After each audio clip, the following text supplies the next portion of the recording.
بسم اللہ الرحمن الرحیم۔ آج انشاءاللہ عز و جل نماز کی شرائط میں سے کل تو 6 شرائط ہیں، 3 شرائط جو ہیں وہ ہم سننے کی انشاءاللہ سعادت حاصل کریں گے۔ یا اللہ عز و جل کے یا اللہ کی 6 حروف کی نسبت سے نماز کی 6 شرائط۔ تو سب سے پہلے جو نماز کی شرط ہے نماز پڑھنے کی وہ ہے طہارت۔ طہارت کیا ہوتی ہے؟ طہارت تو ہم سنتے رہتے ہیں لیکن ہمیں پتہ نہیں ہے کہ طہارت کیا ہے۔ آج ہم اس ویڈیو میں طہارت بھی سنتے ہیں کہ طہارت کیا ہے۔ طہارت نمازی کا بدن، لباس اور جس جگہ وہ نماز پڑھ رہا ہے اس جگہ کا ہر قسم کی نجاست سے پاک ہونا ضروری ہے۔ آپ کو سمجھ آ گیا ہوگا کہ طہارت سے کیا مراد ہے۔ آگے ستر عورت کے بارے میں ہم سنتے ہیں، نماز کی دوسری شرط جو ہے وہ ستر عورت ہے۔ اس کے بارے میں ہم سنتے ہیں ستر عورت کیا ہوتا ہے۔ لفظ تو شاید آپ نے پہلے سنا ہوگا لیکن آج ہم انشاءاللہ اس کی وضاحت کرتے ہیں۔ ستر عورت جو مرد کا ہے وہ مرد کے لیے ناف کے نیچے سے لے کر گھٹنوں سمت بدن کا سارا حصہ جو ہے وہ چھپا ہوا ہونا ضروری ہے۔ یہ جو ساری تقریر ہے یہ امیر اہل سنت کی کتاب نماز کے احکام یہ کتاب ہے۔ آپ بھی اگر اسے خریدنا چاہتے ہیں تو انشاءاللہ یہ آپ کو مکتبۃ المدینہ سے انشاءاللہ آپ کو مل جائے گی۔ تو ہم سن رہے تھے ستر عورت کے بارے میں۔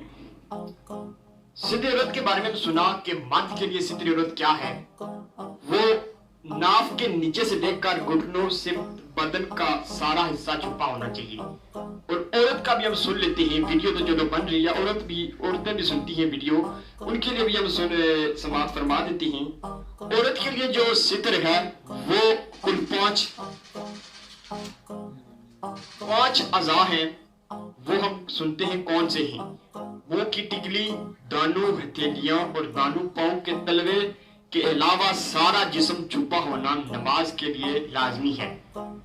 کیا باتیں ہیں؟ عورت کے لیے نماز کے لیے منہ کی ٹکلی، دانوں، ہتھیلیاں اور دانوں پاؤں کے تلوے کے علاوہ یہ چیزیں کھلی ہونی چاہیے اور باقی سارے کا سارا جسم نماز کے لیے چھپا ہوا ہونا ضروری ہے، لازمی ہے۔ البتہ اگر دونوں ہاتھوں پاؤں مکمل ظاہر ہوں تو ایک مفتاح بھی قول کے مطابق اس کی نماز درست ہے۔ اگر عورت کا ہاتھ ننگا ہے، اگر پاؤں ننگے ہیں تو مفتاح بھی قول کے مطابق اس کی نماز درست ہے۔ اگر ایسا کپڑا پہنا ہوا ہے، باریک کپڑا جس سے بدن کا وہ حصہ جس کا نماز میں چھپانا فرض ہے نظر آئے کہ جلد کا رنگ ظاہر ہو تو نماز نہ ہوگی۔ پتلے کپڑے بھی ہیں، جالی والے جو ہوتے ہیں، عورتیں عموماً پہنتی ہیں، تو ان کے لیے یہ بات ہے کہ اگر پتلا کپڑا پہن کر ہم نے اگر دوپٹہ رکھ دیا تو اس سے بالوں کی رنگت نظر آتی ہے تو اس سے اس کی نماز ادا نہ ہوگی۔ یہ مسئلہ آگے بھی آ رہا ہے۔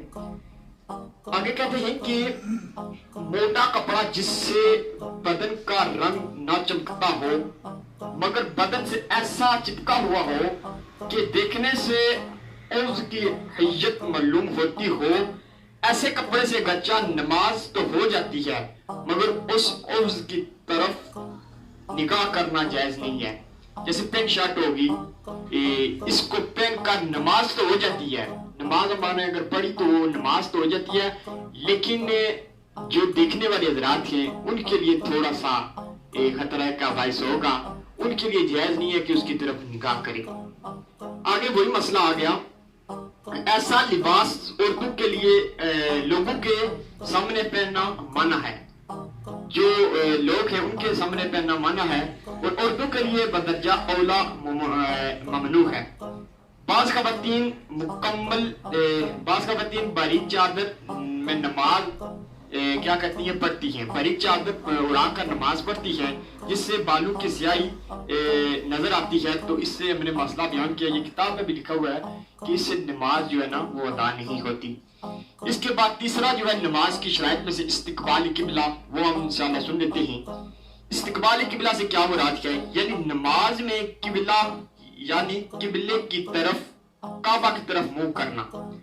نمازی نے بلا عذر جان بوجھ کر قبلے سے سینہ پھیر دیا، اگرچہ فوراً ہی کیا کیا، فوراً ہی قبلے کی طرف ہو گیا تو نماز فاسد ہو جائے گی۔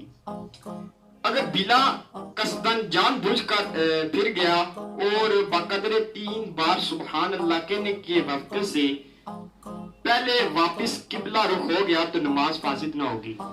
اگر بلا کیا نام ہے جی بلا ضرورت یعنی کہ بلا قصدن جان بوجھ کر اگر مطلب نہیں ہے، اگر وہ قبلے سے پھر گیا تو 3 بار سبحان اللہ کی مقدار سے کہتے ہیں کہ وقفے سے پہلے وہ آ گیا، یعنی 3 بار سبحان اللہ کی مقدار سے کم میں اگر واپس آ گیا تو پھر کہتے ہیں کہ اس کی نماز جو ہے فاسد نہ ہوگی۔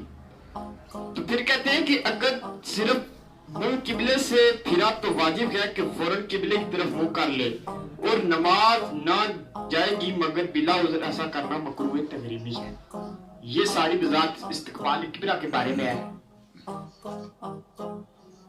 آگے کہتے ہیں کہ اگر ایسی جگہ ہے جہاں قبلے کی شناخت کا کوئی ذریعہ نہیں ہے، نہ کوئی ایسا مسلمان جس سے پوچھ کر معلوم کیا جائے، تو پھر کیا کرنا ہوگا؟ پھر تحری کرنی ہوگی، یعنی سوچ و بچار کرنی ہوگی۔ جدھر قبلہ ہو، جدھر آپ کا دل جم رہا ہو، ادھر ہی آپ کا قبلہ ہے، اس طرف منہ کر کے رخ کر کے نماز پڑھ لیں تو آپ کی نماز ادا ہو جائے گی۔ آگے کہتے ہیں تحری کر کے نماز پڑھی، بعد میں معلوم ہوا کہ قبلے کی طرف نماز نہیں پڑھی، نماز ہو جائے گی، لوٹانے کی حاجت نہیں ہے۔ بعد میں اگر پتا چلا کہ نماز نہیں ہے تو پھر نماز اس کی کیا ہو جائے گی۔ پھر کہتے ہیں ایک شخص تحری کر کے یعنی سوچ و بچار کر کے نماز پڑھ رہا ہو، دوسرا اس کی دیکھی اسی سمت نماز پڑھے گا تو اس کی نماز نہیں ہوگی۔ ایک شخص نے تحری کر لی تھی، وہ اپنی تحری پر نماز پڑھ رہا تھا، تو دوسرا بھی اس نے دیکھا، اس نے کہا یہ دوست ہے میرا، چلے اس نے بھی ادھر منہ کر کے نماز پڑھی ہے تو ادھر ہی قبلہ ہوگا، تو اس کی نماز نہیں ہوگی کیونکہ وہ اپنی علاقے سے تحری کرے گا۔ اگر اس کا بھی ذہن ادھر جم رہا ہے تو پھر کیا ہوگا؟ ادھر ہی رک کر وہ نماز پڑھے۔